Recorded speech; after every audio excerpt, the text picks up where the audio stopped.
انہیں اگر چائے کی گنجائش مل جاتی تو وہ لمبی بیٹنگ کرنے لگتے، خوب دیر تک ٹکے رہتے۔ یہ خبر انہیں مخدوم نے سنائی کہ کھٹار میں شیر لگنے لگا ہے۔ وہ سویرے سویرے تمہاری طرح ایک دکاندار کو اٹھا لے گیا۔ مخدوم کا اس پر کچھ ایسا اثر ہوا کہ وہ دکان دیر سے آنے لگا۔ لوگوں کو اس کے ڈر کی بھنک لگ گئی تو لوگوں نے اسے کھلونا بنا لیا، جھاڑیوں میں کیا ہے کہہ کر چڑھانے لگے۔ وہ خوف بھی کھانے لگا اور کام بھی اس سے کچھ نہ کچھ متاثر ہونے لگا۔ بات بازار سے گھر پہنچی تو طوفان آ گیا۔ بوڑھی والدہ تو اس کے لیے دعائیں اور ناحق چھڑنے والوں کے لیے بد دعائیں دیتی، کھانسنے لگتی۔ اس کی بیوی کو یہ بات کسی طرح نہ بھائی۔ ایک دن وہ گرجتی برستی دکان جا پہنچی اور سب کو ایک لکڑی سے ہانک آئی، بھونڈی بھونڈی گالیاں بکیں اور خوب بد دعائیں دیں۔ تھوڑی دیر کے لیے چوراہا سہم گیا، لیکن شوبدے بازی کو کون روکتا ہے؟ گاہے گاہے کوئی جھاڑیوں کی طرف اشارہ کرتا اور مخدوم اپنے کپڑے پھاڑنے لگتا۔ سہما سہما مخدوم اب گھر والوں کی آنکھوں سے میں گڑ رہا تھا۔ اس کے چہرے کی دہشت کسی سے چھپی نہیں تھی۔ بازار نے جب اس کی روحانسی صورت دیکھی تو قدرے کم چھیڑ چھاڑ کر دی، مگر اسے ایک تو کاروباری صدمہ تھا، دوسرے نقل مکانی کا، جو بھلے 10 سال میں 4 بار دہرایا گیا تھا، اور اب اس کی ہمت بھی ٹوٹ رہی تھی۔ مخدوم کے چہرے کا خوف و ہراسگی دیکھ کر اس کی بیوی اندر اندر سلگتی تھی۔ اس کا بس نہیں چلتا تھا، ورنہ ایک آدھ کو پھوڑ ڈالتی۔ اتنے بڑے گاؤں میں خود کو اکیلا محسوس کر رہی تھی۔ اسے ڈھکنی میں پڑوسیوں سے اسی طرح تنکے کا سہارا نہ تھا جیسا کہ وہ پچھلے 2-3 گاؤں میں دیکھ چکی تھی۔ ناظر بہن سے ملنے ڈھکنی آیا تو وہ پھوٹ پھوٹ کر خوب روئی۔ منہ اندھیرے سے شام ملگجے تک ناظر کو سارے دکھ معلوم ہو گئے۔ اس نے کھوکا یوں ہی چھوڑ کر صرف ایک شیشہ فریم اور اوزار لے کر چلنے کو کہا۔ مخدوم کو راحت محسوس ہوئی۔ وہ سوچ رہا تھا کام کچھ کم ہوگا لیکن اپنوں میں تو ہوگا۔ ایک تانگے پر کھٹیا پڑیا اوڑھنا بچھونا لاد کر وہ نہر کے کنارے کنارے اپنے نئے سفر پر روانہ ہو گیا۔ چارپائی پر اماں بیٹھی تھیں اور گرہستی کی علامت ایک فریم دار شیشہ اور شیونگ کے اوزار لیے اس کی بیوی بیٹھی تھی۔ اس کی آنکھوں میں امیدیں تھیں۔ مخدوم تانگے پر بیٹھا تھا اور دور تک دیکھ رہا تھا اور مسکرا رہا تھا۔ دوسرے دن فریم کیا ہوا ایک شیشہ اور دھلی ہوئی تولیہ اور ہیئر ڈریسنگ کے سامان کو ایک تھیلے میں کاندھے پر لٹکائے وہ کٹرا چوراہے پر آ پہنچا تو باربر اس کے استقبال کے لیے موجود ملے۔ ایک میز جس کے 3 ٹانگیں مضبوط تھیں اور چوتھی ٹانگ کپڑے کی کترنوں سے باندھی گئی تھی کے ساتھ ایک مضبوط اونچی کرسی ناظر نے اس کے لیے پہلے سے مہیا کی تھی۔ مخدوم میز پر آئینے لگا کر کرسی کی پشت پر تولیہ ڈال کر سلیقے سے کھڑا ہو گیا۔ اس کا لباس بھی سلیقے کی گواہی دے رہا تھا۔ کھلی ہوا، کھلی دھوپ، کھلی ہوئی دھوپ اور لوٹتے سورج تک مخدوم نے 120 روپے کا کام کیا۔ ناظر کے ساتھ وہ سرائے پہنچا۔ اس کی بیوی نے سرائے کے کھلے برآمدے میں اپنی گرہستی جما دی تھی۔ وہ بڑے دالانوں والی ایک بڑی سرائے تھی۔ وہ بہت مطمئن تھا اور امید کر رہا تھا کہ یہاں نہ تو نقل مکانی کا اندیشہ ہے، نہ کاروباری سستی کا اندیشہ، نہ مفت کی بحثیں اور نہ دوسرے خوف۔ وہ بہت خوش تھا۔ پل کی تعمیر کا کام جاری تھا۔ راستے کو چوڑا کرنے اور پل کو قائم کرنے کے لیے درختوں اور مکانوں کو گرایا جا رہا تھا۔ مشرف خان کی پلیا سے چوراہے تک سڑک دونوں طرف 20 میٹر تک مکانیں اور دکانیں اور درخت گرائے جانے کا کام جاری تھا۔ چوراہے پر پلر کا کام جاری تھا۔ یہیں سے پل کے 2 راستے اور قائم ہونے تھے۔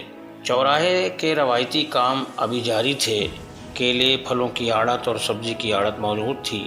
باہر سے آئے light vehicle, D C M اور چھوٹی گاڑیاں آدھی رات سے چوراہے پر قیام کرتے تھے۔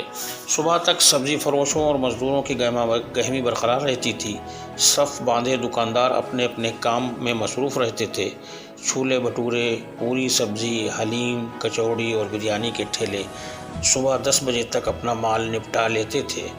10 بجے کے بعد دیہی بازار شروع ہو جاتا تھا۔ مخدوم اور دوسرے ٹھیلے والے سویرے ہی آدم اٹھتے۔ جب تک خوب اجالا ہوتا خوب کام ہو جاتا تھا۔ ناظر کے مقابلے مخدوم کم بولتا تھا۔ کچھ تو ٹھکانہ بدلنے کا دباؤ تھا، کچھ نئی جگہ کا روب تھا۔ مخدوم خاموشی سے کام کر رہا تھا۔ وہاں بیوی سے تھے اور تمام طرح کی خبریں تھیں۔ ادھر ادھر کی لوگ باتیں کرتے تھے۔ یہاں BBC تو نہیں تھے، مگر انہی کی طرح کئی مفت خورے تھے جو دن بھر اسی طرح کے کام میں مصروف رہتے تھے۔ کام میں بھی فرق تھا، وہاں 4-5 لوگوں پر گنتی کا کام تھا، یہاں کام لائن سے موجود تھا۔ 6 مہینے تک تو درختوں اور مکانوں کی صفائی کا کام چلتا رہا۔ چوراہے پر 4 پلر اگ آئے تھے، ان سے یہ طے ہو گیا تھا کہ سڑک کہاں قائم ہو رہی ہے، مگر سڑک ابھی پلرز کے بیچ سے جاری تھی۔ خونچے اور ریڑھی والے آڑھتیوں کے سامنے کھسک کر پلرز کے کنارے آ گئے تھے۔ تبدیلی تو ہوئی مگر کوئی روزی روٹی سے متاثر نہیں ہوا۔ کئی مہینے یوں ہی گزر گئے۔ اس بار آڑھتیں نئی جگہ کی طرف چلی گئیں اور خونچے اور ٹھیلے والے قبرستان کے کنارے آ گئے۔ اس طرح کوئی 3 سال گزر گئے، کبھی اس رخ کو تو کبھی اس رخ کو بازار چلتا گھسٹتا رہا۔ مخدوم جو تبدیلی دیکھ کر سہم جاتا تھا، ڈر جاتا تھا، اب دھیرے دھیرے حالات کا عادی ہو رہا تھا۔ آڑھتوں کے ہٹتے ہی سبزی فروش اور مزدوری والے ان کے ساتھ ہی منتقل ہو گئے، اب صرف دیہی بازار کا کام رہ گیا تھا۔ پھر ایک دن بڑی تبدیلی ہوئی اور سارے خونچے اور ٹھیلے والے، پھل فروش، باربر اور سستی مٹھائی والے پلرز کے نیچے سے ہٹا دیے گئے۔ اس تبدیلی سے مخدوم صابر قطعی پریشان نہیں ہوا، کیونکہ اب وہ سمجھ گیا تھا کہ ہم اٹھائی گیرے ہیں جن کا کوئی گھر نہیں ہوتا۔ جہاں سر جھپانے کو جگہ ملتی ہے، وہیں رات، وہیں بسیرا۔ آئے دن تبدیلی ہوتی ہے مگر کہیں نہ کہیں جگہ مل جاتی ہے۔ اس کے کانوں میں ایک آواز گونج رہی تھی جو اسے ایک گاہک کے موبائل سے سنی تھی۔ نہ ہارا ہے عشق، نہ دنیا تھکی ہے، دیا جل رہا ہے، ہوا چل رہی ہے۔ بشکریہ خمار بارہ بنکی۔ یہ کہانی اگر آپ کو پسند آئی ہے تو لائک کریں، شیئر کریں اور سبسکرائب کریں۔ خالد مجید۔